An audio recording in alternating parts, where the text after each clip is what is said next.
Stay up to date on the latest political news this election season for less. Visit inforum.news/port and get 3 months of unlimited access to our news network for only 99 cents a month. Subscribe now at inforum.news/port. This podcast is brought to you by the North Dakota Petroleum Foundation. From heating our homes and powering our vehicles to cell phones, clothing, and medical equipment, oil and natural gas makes everyday life better. North Dakota Oil and Natural Gas, advancing the possibilities. Learn more at ndpetroleumfoundation.org. Forum Communications Company is proud to be a part of the Trust Project. Learn more at thetrustproject.org.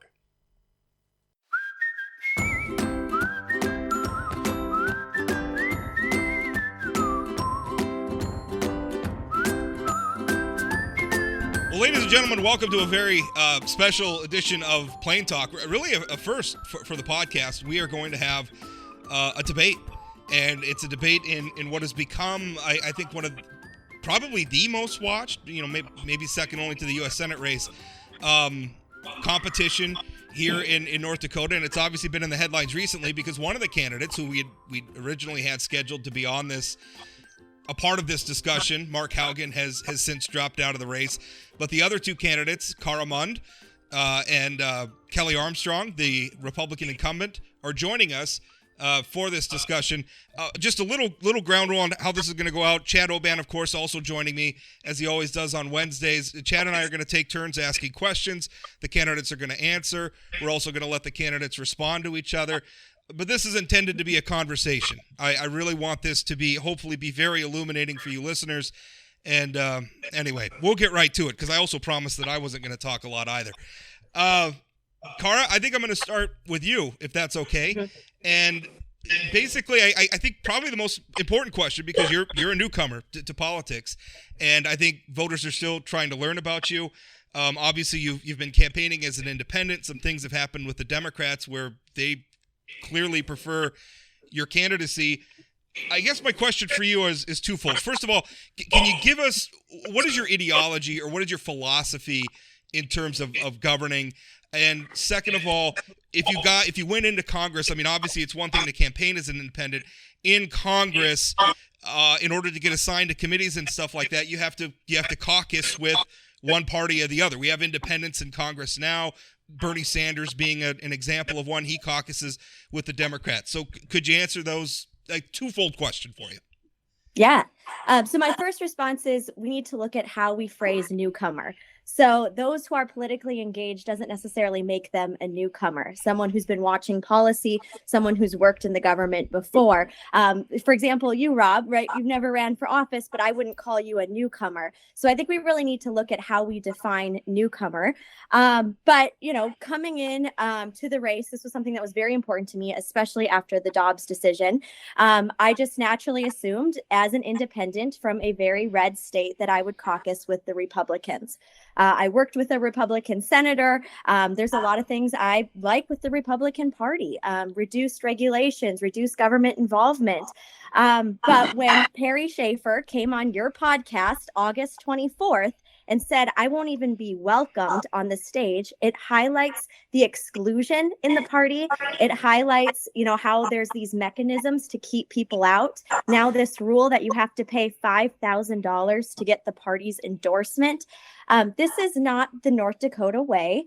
And, because I assumed I was Republican and now I'm not even allowed on that stage, I don't know if I have a choice. So I put it in the Republicans' court. I told them that if they want to lift that rule, if they want to welcome me into the party, that is the party I naturally assumed I would caucus with. But now they've made this statement after Mark has exited, where they take the opportunity, instead of thanking him for his service, they immediately start labeling me as a Democrat. They start using my own talking points of putting North Dakota first, not being politically involved in one party or the other. So I don't think I have a choice. And choice is one of the key issues of why I'm in this race. And once again, the Republican Party is taking it away. Do you, I mean, you say you don't have a choice. Does that mean you would caucus with Democrats in Congress? The ball's in their court. I mean, if they want to lift this restriction of 6 years, if they want to welcome me into the party, there's then a discussion. But when Perry Schaefer, the key person in the Republican Party, comes on this podcast and has said, I am not even allowed to walk on that stage, it just proves exactly why I'm doing this. They made that rule before you were in the race, though. Yeah, they did. And it's also, they should be aware of what the implications of that rule is. There's numerous people in the North Dakota GOP that didn't initially go with the GOP.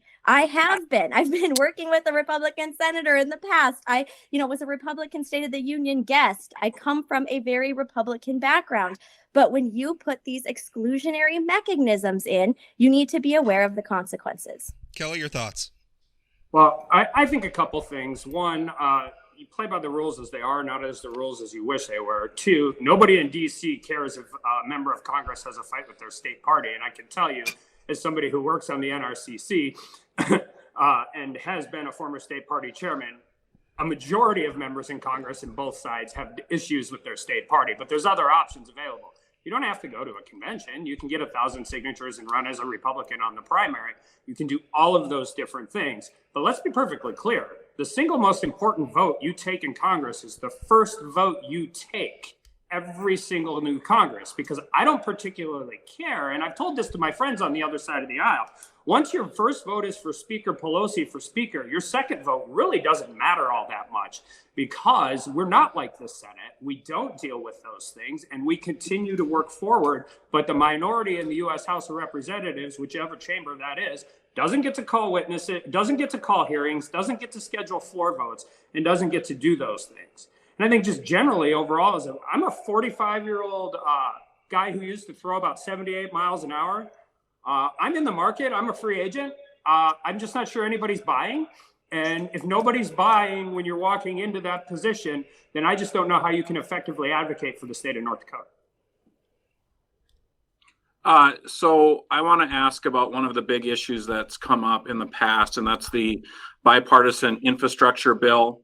That bill was supported by Senator Hoban, Senator Kramer, and had bipartisan support. Kelly, you voted against that. Why did you vote against it? And then to Cara, what would you have done on that vote? Well, yeah, I mean, exactly. It's $1.2 trillion in new spending. Combine that on top of the American Rescue Act, which was $2.1 trillion. Then you have the Inflation Reduction Act, which even by any remotely accurate estimates doesn't reduce inflation until at least 2029. I will tell you it doesn't reduce inflation at all. And you continue to do the spending, and we've actually seen things. If inflation is over 7%, we take away all of the cost increase, all of the appropriation increase for the highway funding bill.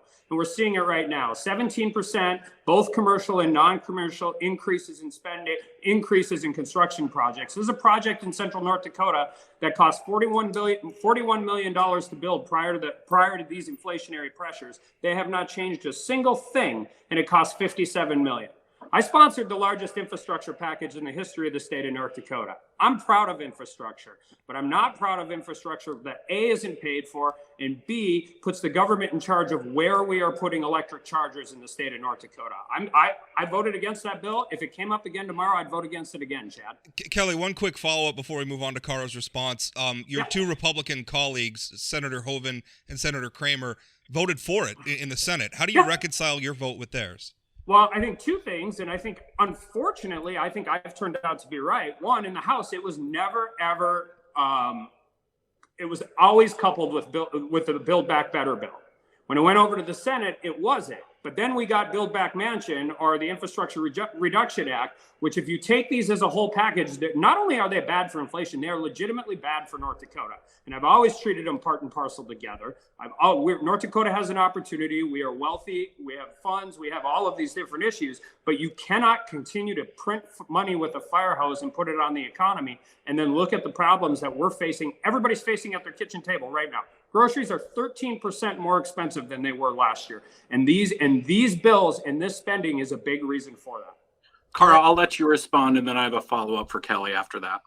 Yeah, I would have voted for it. I would have been in line exactly with Senator Kramer and Senator Hoeven. I think there's a lot of compromise that needs to be made. This brings $2 billion to North Dakota. We have how many roads? I believe it's like 840 plus roads that need to be redone. We have 444 bridges that need to be redone. I mean, in a state like North Dakota, this really does help our infrastructure. And I think it's a vote that I have to agree or disagree with Kelly on and align with our Republican senators. Kelly, a follow-up for that. Rick Becker has called John Hoeven a big spending Republican. Based on your answer to this, I mean, it sounds like you blame this bill for part of the reasons we have inflation. Do you agree with Rick Becker that John Hoeven is a big spending Republican? No, I disagree with my Senate colleagues on their vote on one particular bill. That's the part of working with all of these things. And they really were trying to kill the Build Back Better bill when they were doing this. We have Chad, we have the ability of looking back in hindsight. I actually had to apologize to Joe Heitkamp because I promised him that if they ever decoupled those bills, I would call him personally and apologize to him. Now I'm wondering if he's going to come back and apologize to me again. But no, there's first of all, the House and the Senate are completely different animals, and they went forward with this. And there are reasonable Republicans on both sides of the chamber that supported this bill. It doesn't mean I think they're big spending.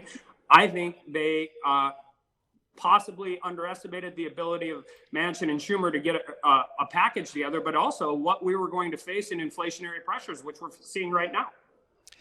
Cara, I want to move on. You said one of the reasons why you got into this race was the Dobbs decision coming down, where the Supreme Court overturned the Roe v. Wade and also the Griswold precedents.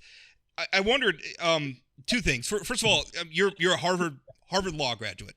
So I'm wondering, because to me, when I look at that decision, there's a distinction. There's how everybody feels about abortion, and then there's also how people feel about the role of the Supreme Court vis-a-vis the other branches of government. And so one thing that I liked about Dobbs is it was the court telling legislatures to legislate. They were saying essentially, we never added a word to the United States Constitution that was intended to create a right to an abortion. Therefore, it was improperly decided, and they sent that issue back to the legislatures.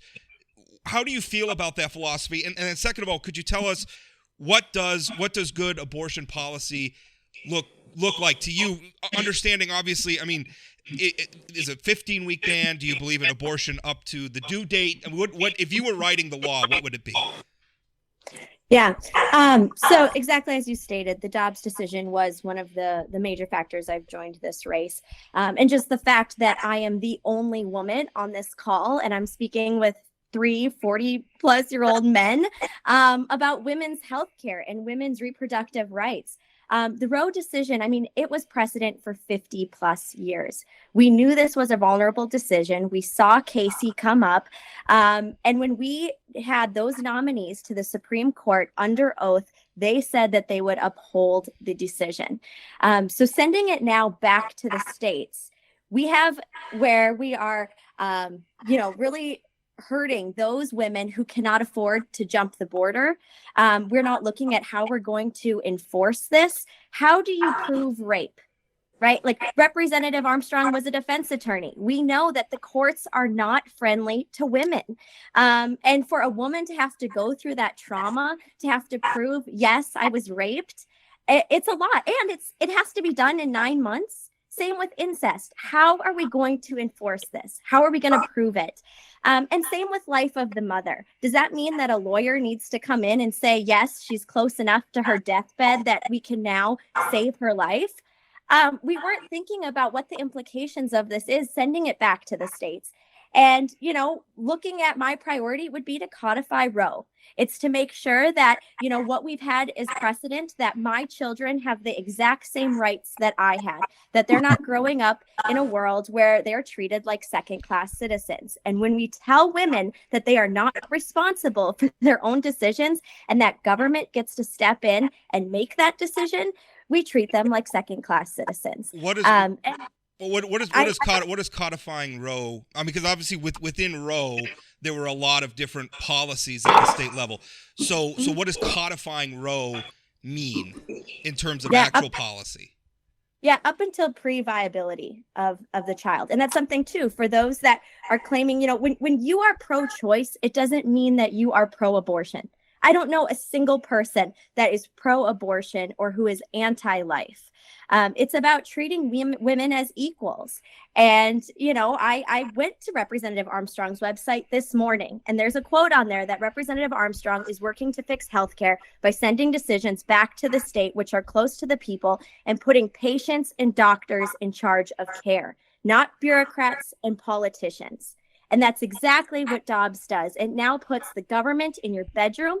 It puts the government in your doctor's appointment, and it tells women that they don't get to make that decision. And so if that's the stance, that we don't want to put government and politicians and bureaucrats in patient and doctor care, how come we're now saying that it's okay to do it to women, but not to other individuals? And just one more follow up. I had asked you about the judicial philosophy behind Roe. I mean, this doesn't make all that the Supreme Court did. Any state in the union, it's the state of North Dakota that is trying to implement an abortion ban, not the U.S. Supreme Court. So, again, should the court be able to take an issue like that out of the democratic process and just reach down and say, legislatures, you're not allowed to legislate on this issue? How do you feel about that? Yeah, I think there's a lot of factors coming in. The fact that this was precedent for 50 plus years, the fact that this was a specific decision that we asked those nominees before they were confirmed. So I don't want to give a blanket statement across the board that could be applied to any Supreme Court decision, right? Like, we can always strike down decisions, but this was a decision that was important to Americans. We're seeing it in Kansas. We're seeing it in Alaska. I mean, we live in 2022, and we shouldn't be treating women like they're second-class citizens. Kelly, your response. Well, I think just generally, Dobbs didn't do any of those things. All Dobbs did was take away a 14th Amendment right that was created out of whole cloth by the Supreme Court in the Roe v. Wade decision, and then codified to some degree in Planned Parenthood v. Casey, and sent it exactly where it's supposed to go, back to the states. It didn't do, I mean, the state legislatures are the places where this works. This is something exactly how it goes. You all know, I've chaired the Senate Judiciary Committee when we dealt with these issues. So I'm pretty comfortable with my position, but I also, I take heat from the national side on the pro-life movement, because I agree. How do you define rape? In state statute. How do you define incest? In state statute. You have to believe in states' rights all the time, not just when it's convenient. And so, and particularly in these issues, there's 50 different states. They have 50 different statutes regarding this thing. 90% of this stuff should be delivered at the state level. I actually got kicked out of my constitutional law class at William and Mary in Virginia for arguing not the social impact of Roe v. Wade, but the actual legal decision. Side note, it was about the time I decided maybe I should come back and finish my law degree at University of North Dakota, which was the best decision of my life, because that's where I met my wife, who has 2 law degrees, and I have a 14-year-old daughter. So let me be clear, I care about these issues. I just don't think that the Roe did anything to solve the political fight regarding abortion, because it's been going on for 50 years. It was, in my opinion, an abject, terrible legal decision. But I think just more importantly is we continue to move forward and deal with these things, and we want the federal government to solve all these problems. Well, my question would be, why didn't Democrats codify it in 2009? They had 60 votes in the Senate. They had a majority in the House. President Obama was the president. They had an opportunity to do that. And the reason they couldn't do it is, well, I mean, you can have the cynical view that they were more interested in fundraising off of it than legislating on it, which I think there's probably some merit, at least in some circles. But they couldn't come to an agreement on the things that Cara just talked about, viability, all of those different issues. And state legislatures, as somebody who's served in both, I'm just telling you, they're not always great. It's a better place to make that decision. Kelly, one quick follow-up for you. Yep. You acknowledged Cara's point about, and this, frankly, it's a point I've made as well. How do you define in the law rape? I mean, do we have to adjudicate a rape? But North Dakota has those exceptions. We ban all abortions except in cases of health of the mother, incest, and rape, which are those exceptions everybody talks about all the time. Do you support or oppose North Dakota's trigger ban as it's written? I support it. I absolutely support it. I think it's the people in North Dakota are pro-choice. I think it's the right approach, and you can have the rape and incest exceptions are really important, because even though they're statistically a small amount, again, in those cases, they're inherently like the worst possible scenario that could possibly exist. But more importantly, by having them from a policy standpoint, you can work to having less abortions tomorrow than you did yesterday. And if that's a policy moving forward in North Dakota, I 100% support that. Yeah, Kelly, I think you might have had a Freudian slip there, or maybe you were being honest when you said North Dakotans are pro-choice. We'll see about that, I think, come November. I meant pro-life, Chad. Yes, I know. I'm going to shift gears just slightly. After Mar-a-Lago was investigated, and the FBI went in to find the documents that it seems, based on reporting, some pretty serious documents that Trump had. Many Republicans, including Kevin Cramer, referenced breaking down the DOJ or not funding the FBI. Cara, my question for you is, do you think the federal government should stop funding the FBI? No, I don't. And I'm very passionate about this. And same with defunding the police. I don't think we defund the police either. Law and order is important in this country. We have a president that now is being investigated, and we should be watching these January 6th hearings of what happened. NBC has stated that the biggest issue for voters going into this midterm is upholding democracy. And so, just because you don't think that, someone did something wrong means you pull the funding from the FBI. It's important. And from the FBI to defunding the police, we need to keep those appropriations in place. Kelly, your response. Yeah, I don't support it either. I've been on record saying that. I also have been inherently skeptical of the DOJ and the FBI my entire adult life, starting in 2004. I think yesterday and today is a perfect example. We're not starting at zero. I have been involved in these decisions, whether it's Carter Page, General Flynn, all the way across the board. But also, when you argue in front of a judge that you cannot have a special master appointed because utmost secrecy is absolutely essential to the investigation, and then the report you're referencing, I assume, Chad, is the Washington Post report this morning by anonymous sources in the DOJ, this is just more part and parcel of continuing how they do that. DOJ leadership and the FBI leadership needs to be held accountable for a lot of different things. I was one of the first people on my side of the aisle to go after Director Wray after he was appointed by President Trump, after an IG report came out about metadata, about warrants for U.S. citizens and the FISA authorization, for all of these different issues that we continue to do. But I don't think there's any doubt that the DOJ has been politicized. Leadership in the DOJ has been really politicized since President Trump actually started running for office, but was elected. And that's really bad for on-the-ground law enforcement agents. I worked a lot of cases on the other side of the aisle that wouldn't have solved large methamphetamine conspiracies, but for DEA, FBI, local law enforcement in Minnesota and North Dakota. And these cooperations only exist if people have faith in the leadership. And I will tell you, I have serious questions about the leadership in the FBI and the DOJ. And they didn't start with the Mar-a-Lago law. They didn't start with the Mar-a-Lago search. They started long before with me. Kelly, yeah. I'm sorry. Go ahead, Chad. So, Rob, I'm going to take over some of the moderating duties here with follow-up questions. Kelly, one of the things that I think people like about you is you're always a straight shooter. But I heard you answer a question recently on a different radio show where it's the first time I've heard you sort of stumble and not be a straight shooter on what I think is a pretty easy question. Does the former President Trump tell the truth? Yeah, I don't think every politician tells the truth all the time. I think he has they have issues in how they deal with things. I think he shoots from the hip. I think that's what people really like about him.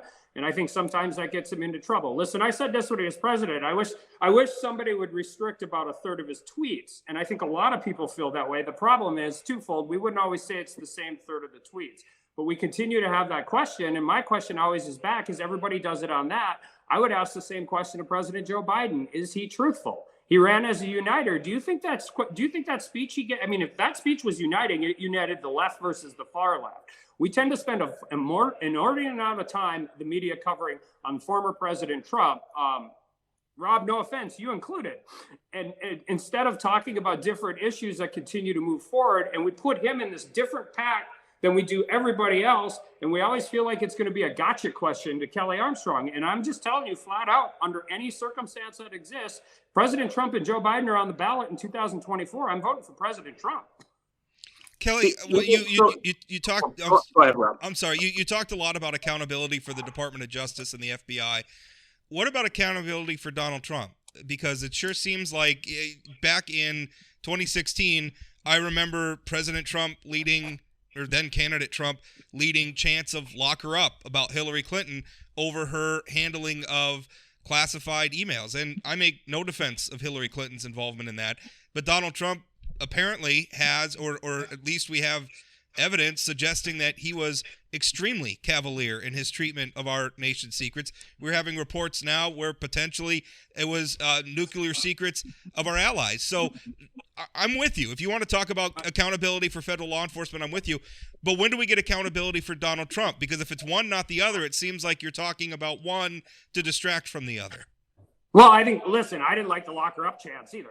I think everybody on here knows me well enough to know how I feel about that. But the accountability issue is a pretty interesting question, because there's an 8-page memo from DOJ about why Hillary Clinton wasn't charged. You know what it never says in the memo? That she didn't do it. It never says it. It goes through all of this negligence and all of these different issues. And this is the problem with hypocrisy in politics, is sooner or later the pendulum comes back.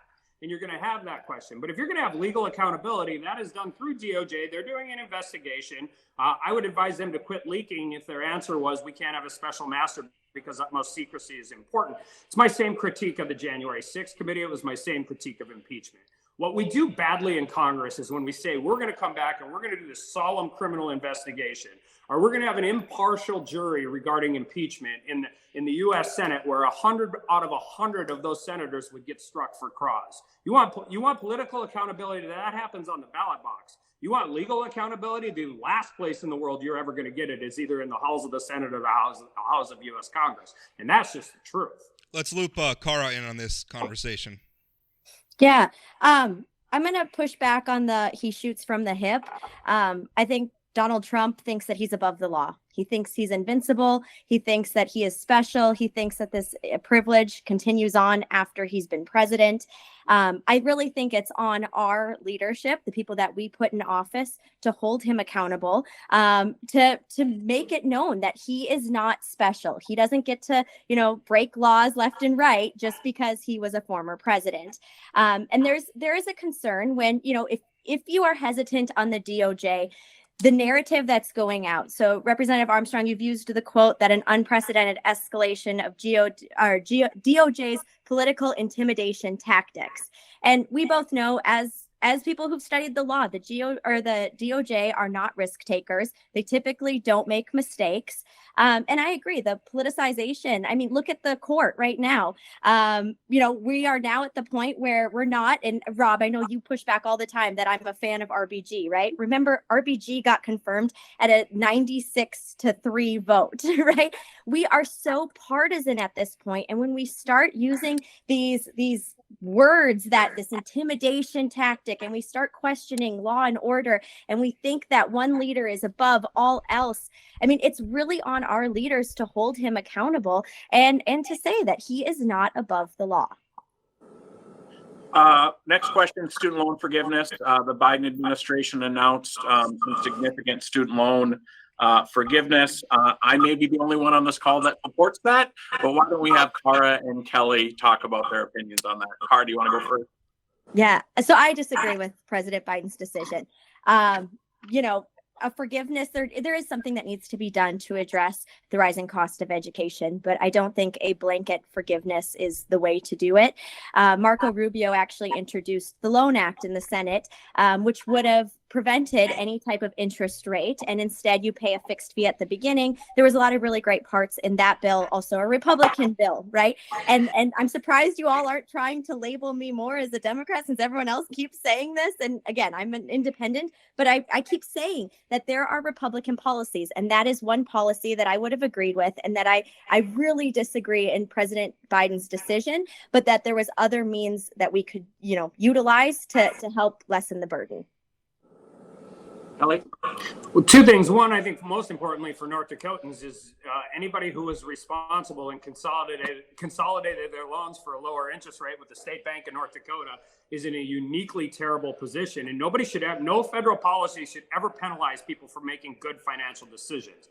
Secondly, 60% of the student loan forgiveness goes to the top 40% of wage earners in this country, of income earners. Less than 20% goes to the bottom 40%.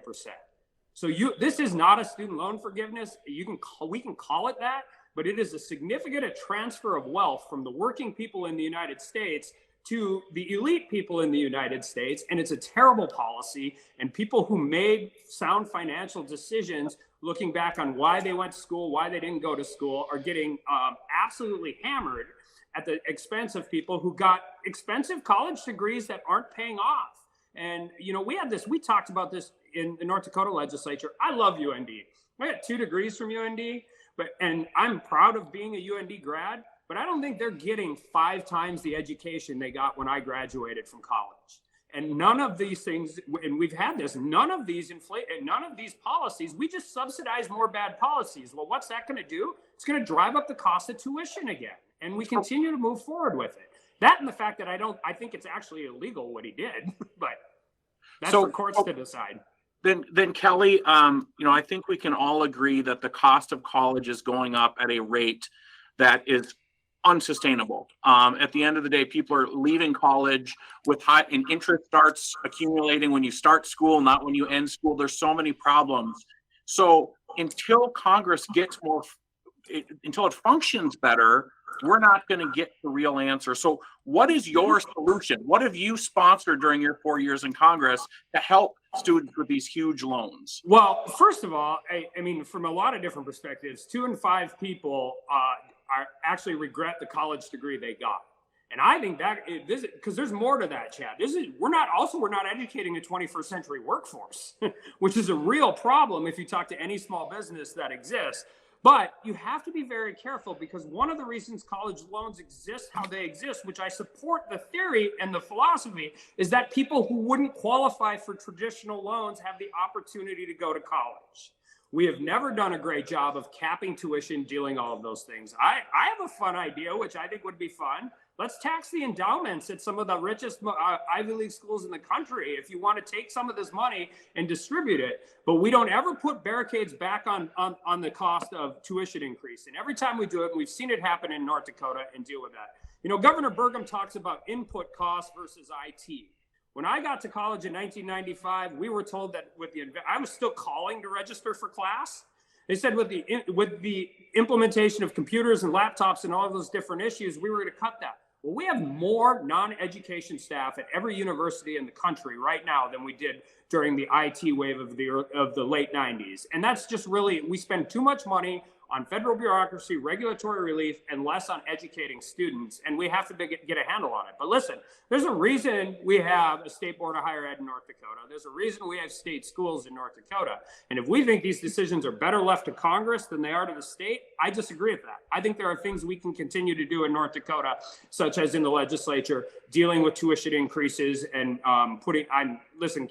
caps are always a great word, particularly on the Republican side. I've never seen one that I actually agree with yet. I, again, maybe agree with the philosophy, but how they're implemented becomes important. But the federal government's a blunt force instrument. We can regulate things and we can fund things. And if you're talking about these things and educating North Dakota students and doing all of those different issues, those decisions are significantly better left to the states. Cara, do you think that the federal government has a role in this? Yeah, I think the federal government could play a role, especially going back to interest rates starting when you start school, not afterwards. But I really think we need to look at the structure and the number of people that have already paid off the principal and just keep paying this interest rate over and over and can't get it to stop. So if we could potentially eliminate interest, it should be a loan from the federal government that helps you get on your feet. It helps people afford education. But there really can't be these blanket slates. And I do want to go back on Representative Armstrong's statement that he thinks that it was illegal what President Biden did, because President Biden did it under the HEROES Act, which I want to highlight was signed by a Republican. And so again, when you implement legislation that helps your party be prepared for how it's going to be utilized by the other party against your interests. But again, I think there's something that the federal government could do, the state government as well. I really hope that they step up, especially, beyond college education, for our teachers in the state, for our kids in this state. We have have the legacy fund. It's defined the legacy fund, right? Like how to move our legacy as North Dakota forward. So I think there's definitely things that could be done at the state level, but we're not running for the state level. We're running for the federal level. Cara, just real quick, you mentioned President Biden used what was the HEROES Act that was created by Congress under George W. Bush for veterans of the Iraq and Afghanistan wars to have loan forgiveness. Do you see any problems with the president taking something that was narrowly focused for a very specific set of students and then blowing it up and suddenly paying off, $500 billion without Congress acting at all? You don't think that's an abuse of executive power? I do. And it should be repealed.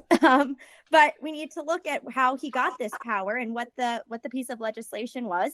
And it was enacted by the Republican Party. And they should be aware. Now, at this point, repeal it. You said one thing. I want to shift gears for a minute. You said one thing a moment ago that everybody's trying to define you as a Democrat or a liberal, and some of that is your past social media history, where you're liking tweets from Alexandria Ocasio-Cortez and things like that. I think people are trying to figure out who you are politically. Some of the first news we have, you're fundraising with very prominent Democrats. You have prominent Democrats all over social media. Heidi Heitkamp's out singing your praises and all that stuff. And I know your answer is going to be, well, I'm an independent and I'll take support from whoever. But I think in the minds of a lot of people, and frankly myself, I'm looking at this saying, well, this is defining you, right? I'm trying to figure out what your ideology is. If these people like you, gosh, I mean, maybe the best question is, what should right of center voters see in you that's worth voting for? Yeah, it would have been a lot easier to run this race under a party. Coming in as an independent, it is an uphill battle, and especially as a woman for a seat that's never been held by a woman. Talking about, admiring RBG. Remember, she was one of the very first women in Harvard Law that served on the Harvard Law Journal. Her dean of admissions sat her down and asked her why she was taking the place of a man. Unless you're a woman in this country, you don't realize the sexist, the misogyny that continues to exist. And here we are in 2022 trying to take women's rights. I am a one-woman show, right? You pulled the FEC filings, Rob. You see, I am doing this all on my own. And the fact that people can't wrap their head around the fact that there is a path for a single woman to do this without party backing, without, the financial resources to be able to do it, is like, it's just got to prove them wrong. When you are upset with your government, when you're upset with your leader, when you're upset with the polarization, there is a way to do this. And, they'll label me as much as they want. Representative Armstrong, your first comment was, oh, she's a Democrat, right? The GOP, Democrat. But you see how many photos I have with Republicans. I know more Republicans than I know Democrats. Can you name a Republican who supports you? Yeah. Dina Butcher, right? She was at that fundraiser. But she's been a left-wing activist for a while now. I mean, it's been a long time since she was a Republican. Yeah, well, and she also was a GOP endorsed candidate. Can you name another one? Okay, look at this invite, Rob, that you put up. Right? There is Dina Butcher, so Republican, and then a bunch of other women, doctors, business leaders. It didn't even say it's a fundraiser. The reason I don't want to, you've come out and you've represented as somebody who's above partisan affiliation, but so far all the data endpoints we're getting is that you have a partisan affiliation, and it makes the independence thing seems disingenuous. I think that's the point I'm trying to make. Can you respond? Yeah, that's fine if that's your opinion. I mean, I'm coming out against Biden. I'm supporting a lot of Republican policies as well. People are going to try to pigeonhole me one way or the other. And it's because we see this two-party system, and we see that there is no, you wrote it yourself, Rob, there's no viable path forward for an independent. And so you're automatically going to try to assume I'm one way or the other. And the reason I'm going as an independent is I don't want Kevin McCarthy to tell me how to vote. I don't want Nancy Pelosi to tell me how to vote. I want to vote what's best for North Dakotans.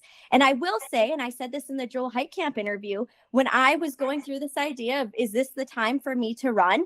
There were more Republicans who knew about it than Democrats. I honestly don't even think I talked to a Democrat about it.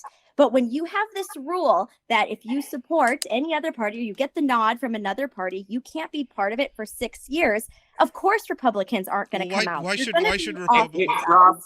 Rob, I'm going to jump in here. Chad, I hold on, Chad. I'm going to finish the question. Why should the Republican? Because you've brought this up. You don't like this rule in the NDGOP. Why don't you participate in the NDGOP so you could set the rule? And why is the NDGOP obligated to support people who run against their candidates? Yeah, and that's fine. That can be their rule, but I'm not going to participate. I'm not going to pay my way to get on the ballot. And in North Dakota, there was just that research that came out that we are the hardest working state. And it's something we should be proud of. And you should have to work your way on the ballot. You shouldn't have to pay it.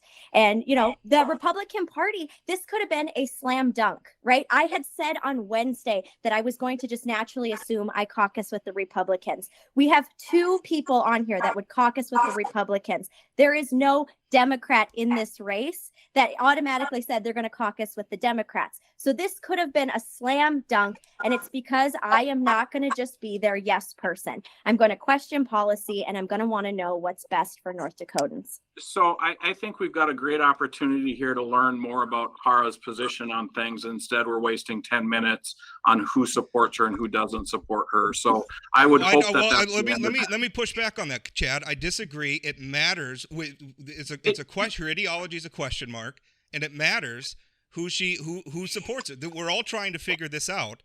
And maybe we should talk about questions that identify the ideology. I like Kelly Armstrong a lot. I don't think I define that Kelly Armstrong is a liberal like me. I mean, okay. I would just point out I'm very good friends with both Tom Dixon and Jackie Stebbins. Jackie used to work for me. I've worked numerous times with Tom Dixon throughout the course of my legal career, and neither one of them would have a fundraiser for me. So it's okay to disagree. It's okay to be friends with people you disagree with, but I do think that there is a certain amount of, I mean, when you announce into a race at the end of August or the early beginning of August, people are going to look at it. People are going to ask questions, and I think that's fair. But I at the risk of agreeing with Chad too often, I do think when we have the opportunity to do these things, there's a lot of people who are going to make these cases and say what they want to say. We're not going to stop it. I'm not going to stop it. Cara's not going to stop it. We're going to continue to do it. They're going to write about it, but I'm cool with moving on too. I want to talk a little bit about healthcare that's not abortion, and I will just. I've been thinking a lot about this because of out-of-pocket expenses. And I have a friend who is going through cancer treatment. Her out-of-pocket expenses are $16,000 for a working family. What can be done to help? I mean, I think that, you know, we've made some progress on the out-of-pocket expenses, but it's still just, it's crazy expensive to deal with things like that you have no sort of way of handling. Kelly, I've heard there's a GOP plan on health care, health insurance. Can you go into that a little bit? What would you do to bring down those costs? And then you, Cara.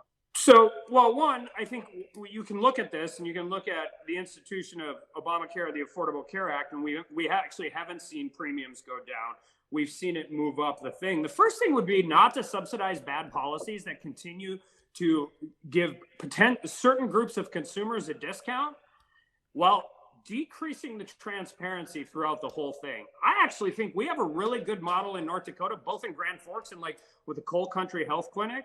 One of the great advancements in healthcare and that we have moved forward through is we are so good at treating things. I've had ACL surgery, but we treat symptoms. We don't treat people. And we've gotten away from that. And we have insurance companies deciding what medication you are prescribed versus doctor-patient relationships. So we have to continue to do that. We have to cover pre-existing conditions, but we have to look at the programs that don't work, that we continue to subsidize, that just shift the burden of cost throughout the system to different groups of people. The insulin bill is a perfect example. One, it was part of the Build Back Manchin bill, but it really only covered seniors on Medicare. And that dropped it down to $30 and $35. But it didn't cover anybody else in the universe. So all you do is you shift that burden and cost up the food chain to other groups of people. We have a bill that caps it at $50. We still have some problems with what I think are increasing costs in the future, but it's only after you Medicaid cap, and it's not as good, but it lowers the overall cost, and it exists across the healthcare universe. So I think those are certain things. Listen, people don't want single payer. They don't. I just think that's the case. We have to empower consumers to be able to choose their healthcare in a more transparent way. And whether that's hospital charges or prescription drug prices, nobody pays list price for a drug. The drug is charged at X number, then insurance companies offer discounts. Somewhere in the middle of this thing, there's this big black hole where there's no transparency. But what you really do in that big black hole is you create a price war between insurance companies, providers, and pharmaceutical companies that doesn't serve to benefit any of the people moving forward. So increasing doctor-patient relationships and making sure that they're making the decisions and increasing transparency are two things we should be able to do right away. Cara? Yeah, I'm going to agree that I think that it should be doctor-patient relationships and government shouldn't be involved in those decisions. Just highlighting that. But I also want to talk about the insulin cap. And this wasn't just those on Medicare. It was for everyone. And that part got pulled out of the bill. And so, we need to look at the fact that Medicare will be able to negotiate prices for higher cost drugs for the first time ever because of this bill. And, there can be things that you don't like in the bill, but at the end of the day, we all know someone who is suffering that needs insulin. This is a life-saving medication. This isn't a new medication. We know exactly what Big Pharma is getting out of it. So there needs to be compromise. And there can be things that you don't necessarily agree with, but you have to weigh the factors. And to me, being able to cap insulin for people who need it most in North Dakota is something that I'm going to put as a top priority, and being able to negotiate those prices for high cost drugs. When you need that medication to survive and it's not affordable, you shouldn't have to choose between food on your table, school supplies for your kids, or surviving. Carl, one thing that you made headlines with before you began your campaign, I think it was actually during your time as Miss America, you were critical of the Trump administration's decision to withdraw our country from the Paris Accords, which was an international treaty essentially on the environment. Energy, hugely important to North Dakota. Oil and coal, hugely important to our economy, employs a lot of North Dakotans. Why were you critical? Can you walk us through what your problem with that was? Mm-hmm. Well, first off, most Americans opposed the decision to pull out of the agreement. I said on stage, on national television, right, when you remove yourself from the table, you're not at that discussion. And if you're not at that discussion, you're on the menu. And with President Trump's decision to pull out, Article 28 states that you can't withdraw within 3 years of joining. And so it just shows that we didn't even read it. We aren't abiding by it. We weren't able to actually pull out until after the 2020 election. I think it was like the day after. And then all of a sudden, Biden puts us back in, right? And I agree with that decision. But when you are making policy decisions, I'm going to pull out, and you're not even looking at the actual treaty that says you can't do that. It delegitimizes our leadership, right? We look like we're just chaos. We aren't organized. We don't know what we're doing. And we needed to be at that table. And it's a stance that I had 5 years ago and a stance I have now. Kelly? Since 2017, when the U.S. pulled out of the Paris Climate Accord, there's only one country that's lowered their climate emissions. United States. And I'm proud of that, because the answer isn't even onshore shale, offshore shale, anything. It's because of North Dakota. The Bakken was the only mature play at that point in time. We had discovered this incredible resource of natural gas. The Paris Climate Accords treated China as a developing country. Any agreement that treats the Chinese economy as a developing country is not an agreement we should be in.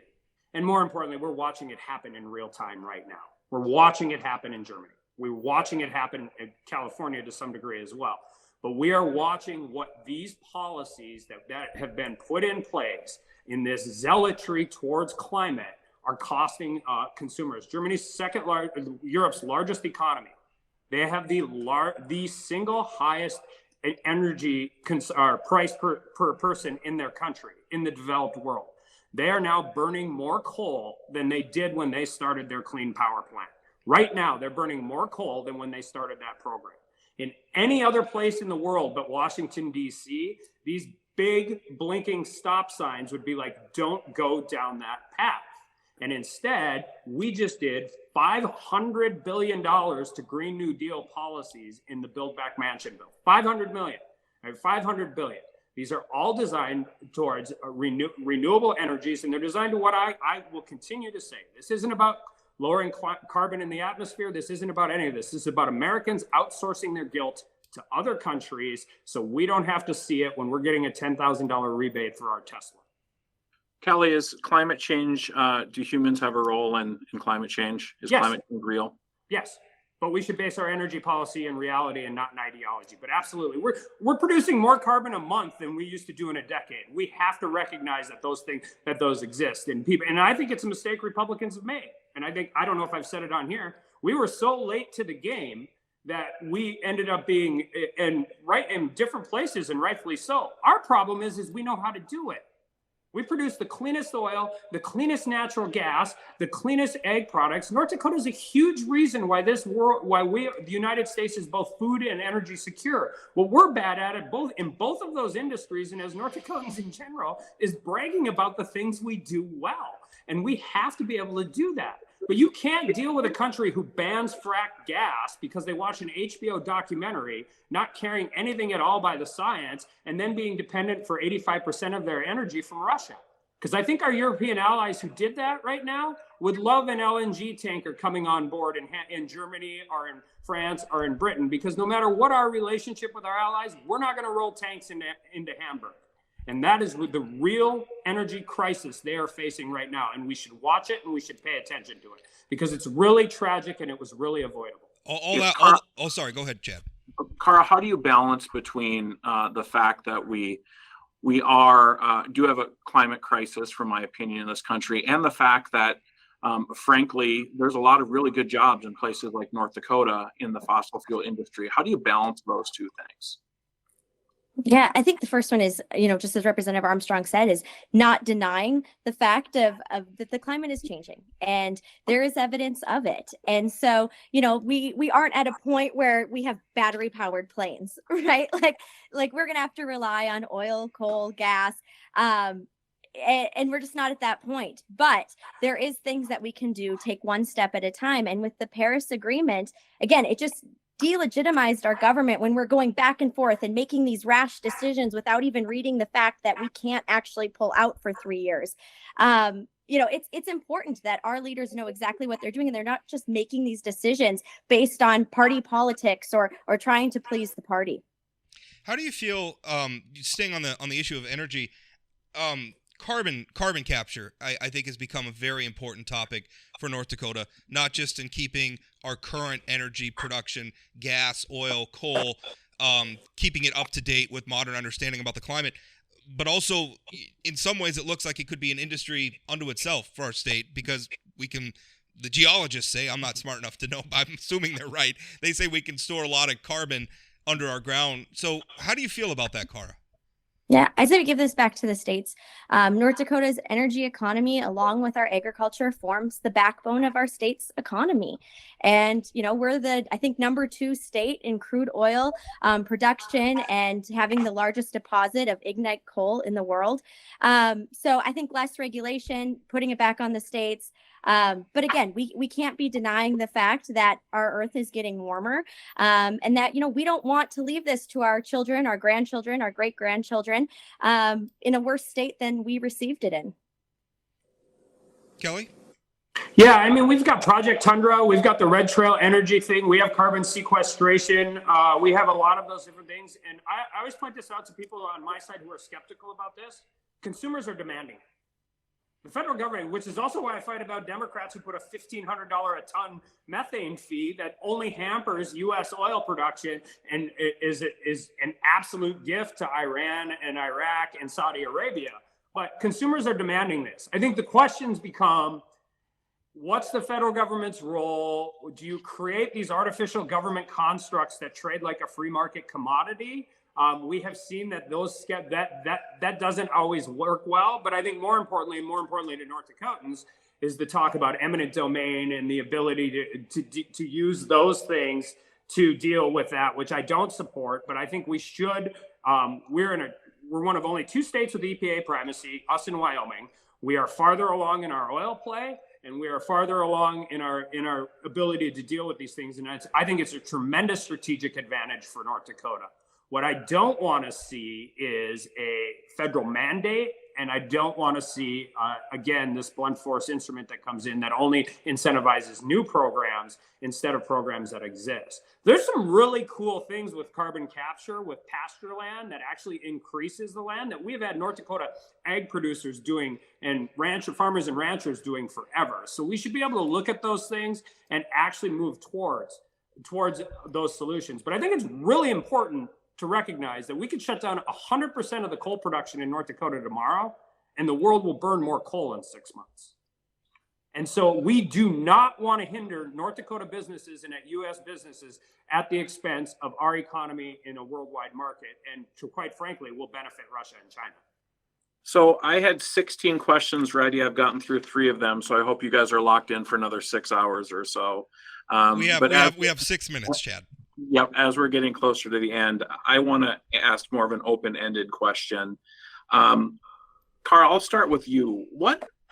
People listening to this debate, what are some of the misconceptions about you that you'd like to clear up? And then Kelly, the same question for you. I mean, I think we all have misconceptions about our political leaders and other people, but Cara, what's misconceptions about you you'd like to clear up?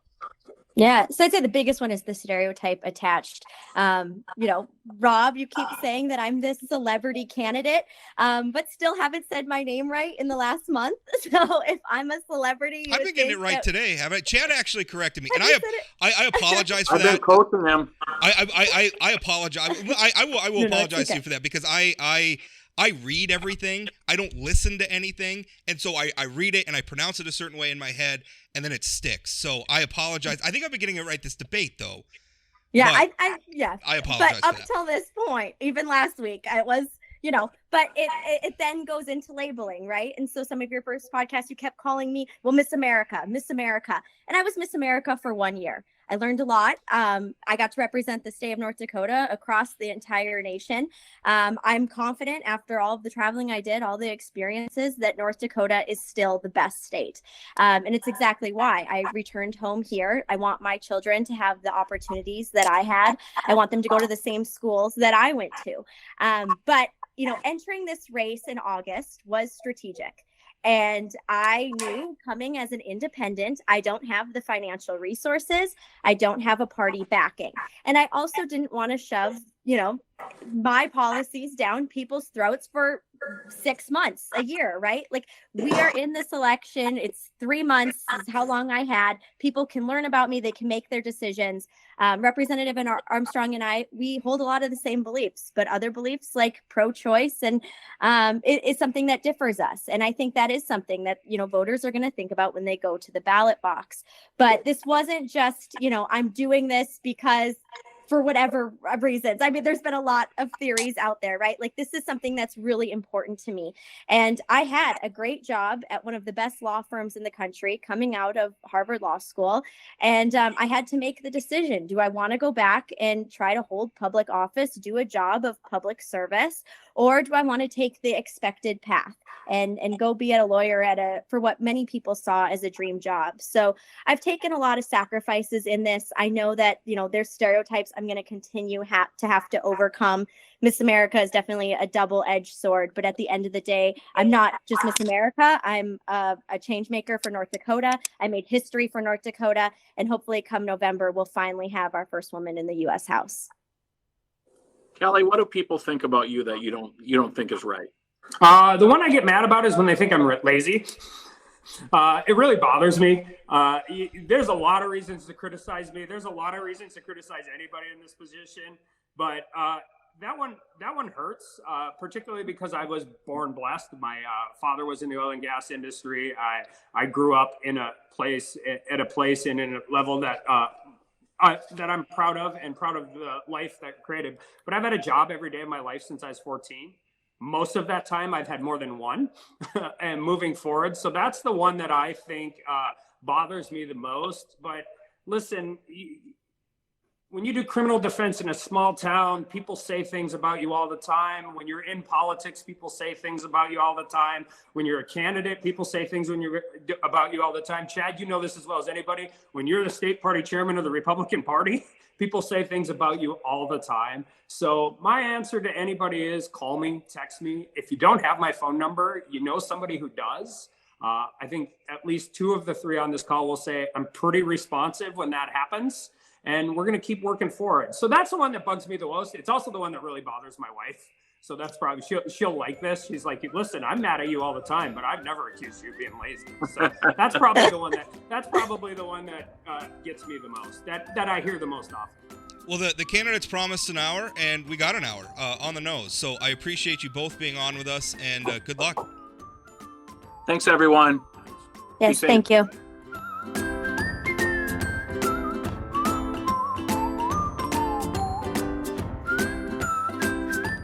Did you know Forum Communications Company has a robust podcast library? At inforum.com/podcasts, we have everything from politics, sports, true crime, outdoor adventure, and more. Visit inforum.com/podcasts and explore them all today.